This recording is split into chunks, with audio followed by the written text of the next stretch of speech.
Flight of the living dead यह एक 2007 की हॉरर फिल्म है जो ज़ॉम्बी और आपदा शैलियों को मिलाती है। इस फिल्म की कहानी वाणिज्य के उड़ान के इर्द गिर्द घूमती है जो लॉस वेगास से पेरिस की ओर जा रही होती है। एक रहस्यमय जैविक हथियार के साथ कार्गो कंटेनर में वायरस के रिलीज होने से यात्री ज़ॉम्बी में बदल जाते हैं। बचे हुए लोग मृत्युओं को लड़ते हैं और उन्हें सुरक्षित तरीके से विमान को लैंड करने की कोशिश करते हैं। फिल्म की शुरुआत में हम एक विमान को देखते हैं जहाँ कुछ लड़कियां जो क्रू सदस्य होती है आपस में बातचीत कर रही होती है। उसी समय मौसम बहुत खराब होता है, तभी विमान के पायलट दिखाई देते हैं जो कुछ बातचीत कर रहे होते हैं। इस विमान में कुछ कार्गो होता है जिसकी वजह से उन्हें परेशानी हो सकती है और उसे डॉक्टर बेनेट और डॉक्टर सेबेस्टियन ले जा रहे होते हैं। तभी एक आदमी जिसने मास्क और पूरा शरीर ढका होता है वह कार्गो में बैठा होता है। उस विमान में दो लोग झगड़ा कर रहे होते हैं। थोड़ी देर बातचीत के बाद उन तीनों में फिर से तनाव बढ़ने लगता है।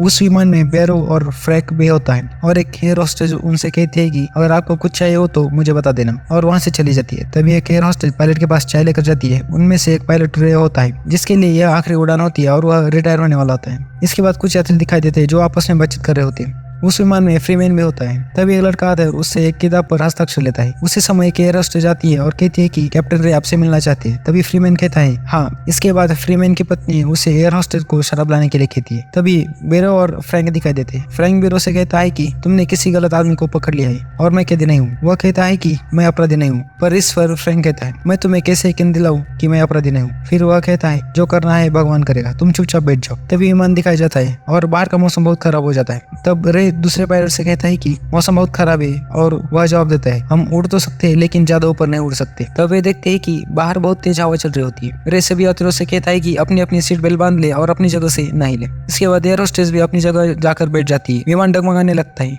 जिसमें कार्गो में रखा कुछ सामान होता है वह रस्सी से बंधा होता है, लेकिन रस्सी टूट जाती है और वह उस बेटे आदमी के पैर पर गिर जाता है। अगले दृश्य में वाशिंगटन में एक इमारत दिखाई देती है। एक आदमी कहता है कि हमारी सरकार ने मेडकॉन लैब्स को जब्त कर लिया है, लेकिन उन्हें 4 लोगों की तलाश है जिनमें एक डॉक्टर बेनेट भी होता है, दूसरा डॉक्टर थार्फ होता है और तीसरी होती है डॉक्टर केली। तब वहाँ के एक आदमी को कहता है कि बेनेट की वजह से मलेरिया वायरस का नया स्ट्रेन बना है। वह बताता है कि शुरुआत में हमें भी मलेरिया हुआ था, लेकिन उसे जांच करने के बाद पता चला कि वह किसी देश में पाए जाने वाले मच्छर का वायरस है। यह वायरस अंगों को मारता है और फिर से उनमें नई जान डाल देता है, जिसका मतलब है कि वह इंसानों को मारकर फिर से जिंदा करने का प्रयोग कर रहे होते हैं और वे इसमें सफल हो जाते हैं। तभी फिर से विमान दिखाया जाता है। उस विमान में कार्गो में जो सामान था वहाँ के एक बक्से में से एक लड़की बाहर आती है। वह लड़की बहुत डरी हुई थी, उसके सिर में दर्द होने लगता है और वह वहाँ से कहीं जाने की कोशिश करती है। तभी वो जो आदमी होता है वह उस पर गोली चलाने लगता है। वो लड़की किसी तरह से बच जाती है और वही बच जाती है। गोली लगने के कारण विमान में कुछ गड़बड़ी हो जाती है और कार्गो का तापमान कम होने लगता है। तब रे रेडियो पर किसी से बात करने की कोशिश करता है लेकिन संपर्क नहीं हो रहा होता है। लड़की उस आदमी से कहती कि मुझे मत गोली मारो, मैं बीमार हूँ, मेरी मदद करो। वो आदमी कहता है बाहर आओ, मैं तुम्हें नहीं मारूंगा। जब वह लड़की बाहर आती है तब वह आदमी उस लड़की को गोली मार देता है। तब वह लड़की मर जाती है लेकिन अचानक वहां से गायब हो जाती है। तभी अचानक वह उस आदमी पर हमला कर दिए। तभी एक एयर होस्टेस कॉफी लाने के लिए जाती है और उसके पीछे एक आदमी भी जाता है जिसे देखकर एयर होस्टेस डर जाती है। उसे कहती है अपनी सीट पर जाकर बैठो। तभी विमान लड़खड़ाने लगता है जिसमें सभी यात्री अपनी अपनी सीट पर जाकर बैठ जाते हैं। अगले दृश्य में बेरो और फ्रैंक कुछ बातें कर रहे होते हैं।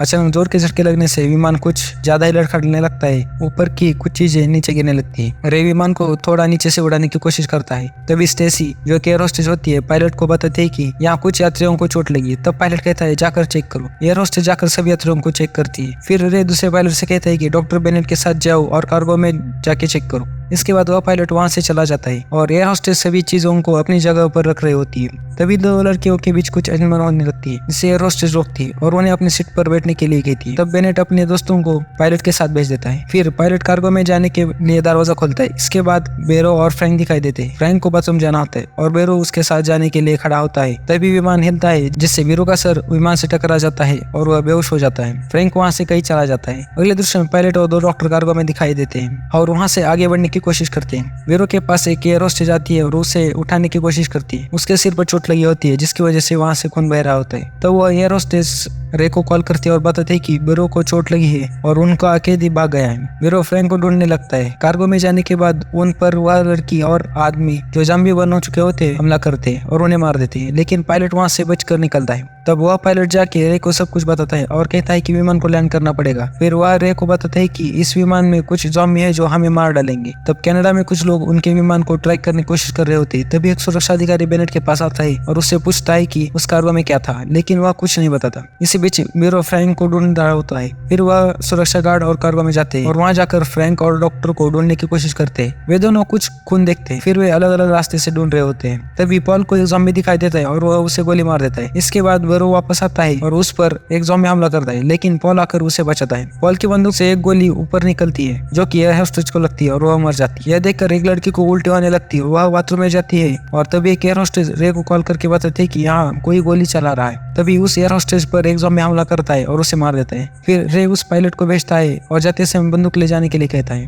पायलट वहां जाकर उस ज़ॉम्बी को गोली मार देता है। जो लड़की बाथरूम में होती है उस पर अचानक एक ज़ॉम्बी हमला करता है और उसे मार देता है। उसे बचाने के लिए उसके दोस्त वहां जाते हैं, लेकिन वह ज़ॉम्बी उन पर भी हमला करता है। तब एयर होस्टेज रे को सब कुछ बताती है। तब रे कहता है सभी यात्रियों से कहो कि अपनी सीट पर बैठ जाए, हम वापस जा रहे हैं, जल्दी लैंड करेंगे। इसके बाद वह एयर होस्टेज अपनी सीट पर जाकर बैठ। उसी समय पायलट रास्ता बंद कर रहा होता है। तभी एक एयर होस्टेज जिसे ज़ॉम्बी ने काटा होता है वह बैठ जाती है और उस पायलट पर हमला करती है। तभी दूसरी लड़की भी एक आदमी पर हमला करती है। एक आदमी नीचे गिरता है और तभी नीचे से कुछ ज़ॉम्बी उसे खींचकर मार देते हैं। तब बेनेट रे को आवाज देता है और उसे अंदर लाने के लिए कहता है। तब वहाँ फ्रीमैन आता है और उसे पूछता है ये सब क्या चल रहा है। तब वो कहता है मैं नहीं जानता, मुझे नहीं पता और हमें यहाँ से छिपना होगा। उसी समय एक ज़ॉम्बी वहाँ आता है और फ्रीमैन से उसे मार देता है, लेकिन वहाँ से भागने की कोशिश करते हैं। वह नीचे आता है और एक बंदूक उठाता है। तभी वहाँ ब्यूरो और पॉल भी आते हैं और कुछ ज़ॉम्बीज को मारते हैं, लेकिन बाकी ज़ॉम्बीज सभी इंसानों को मार रहे होते हैं। उसी समय स्टेसी भी एक आदमी को खा रही होती है और वह एयर होस्टेज को मारने की वाली होती है। तभी फ्रैंक आता है और उसे बचा लेता है। तो वाशिंगटन में कुछ लोग बात कर रहे होते हैं कि यह एक खतरनाक वायरस है। उन्हें पता चलता है कि यह डॉक्टर इस वायरस का उपयोग जैविक हथियार के रूप में करने वाला है। तब एक आदमी कहता है कि राष्ट्रपति से कहकर हमें उस विमान को नष्ट कर देना होगा और बताता है कि हमारा उस विमान से कोई संपर्क नहीं हो रहा, इसलिए बेहतर होगा कि हम उसे विमान को उड़ा दें। तब एक आदमी पूछता है क्या यह संभव है, राष्ट्रपति से बात हो सकती है। अगले दृश्य में विमान दिखाई देता है जहाँ बचे हुए लोगों पर ज़ॉम्बी हमला कर रहे होते हैं। तभी एक ज़ॉम्बी एक औरत पर हमला करता है और उसे नीचे खींचने लगता है। तभी फ्रैंक और एयर होस्टेज उसे बचाने की कोशिश करते हैं, लेकिन उसके पैर टूट कर नीचे गिर जाते हैं। इधर डॉक्टर फ्रीमैन और उनके साथ दो लड़कियां होती है जो चुपके से कहीं जा रहे होते हैं। जो लोग ज़ॉम्बी बन चुके होते हैं विमान में हर तरफ घूम रहे होते हैं। तब वह पायलट रे के पास आता है और दरवाजा खोलने के लिए कहता है। उसके पीछे एक ज़ॉम्बी लगा होता है